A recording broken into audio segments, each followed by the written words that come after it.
Ecclesiastes chapter 3 summary. It's very interesting that as you get deeper into Ecclesiastes, you see that Solomon starts to mention God more frequently as we're going forward. So he's starting to mention God more. And in Ecclesiastes 3, verses 1 through 8, he explains God's timing for everything. He says there's a time to be born, a time to die, a time to plant, a time to pluck, a time to kill, a time to heal, a time to break down, time to build up, time to weep, time to laugh, time to mourn, time to dance, time to cast stones, time to gather stones, time to embrace, time to refrain, time to seek, time to lose, time to keep, time to cast away, time to tear, time to sow, time to be silent, time to speak, time to love, time to hate, time for war, and time for peace. I know that's a mouthful, it's a lot, but it's a summary. What Solomon is saying is everything has a timing, and God makes everything beautiful in his time. Verses 9 through 15 is the next section where he explains that God has actually put eternity on every man's heart. Solomon's starting to look up and think about eternal things. And he's starting to think about God more, and he's saying that God's put eternity on our hearts.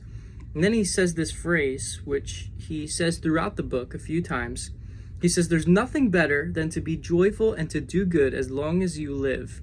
Everyone should eat and drink and take pleasure in life, for this is God's gift to man.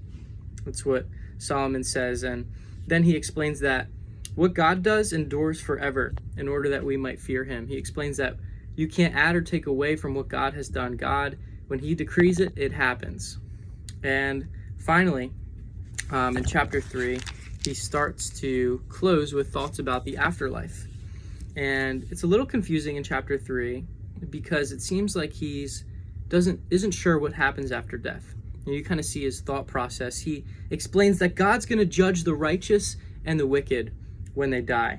In verse 20, he says, all go to one place when they die. All are from dust, and to dust they will return.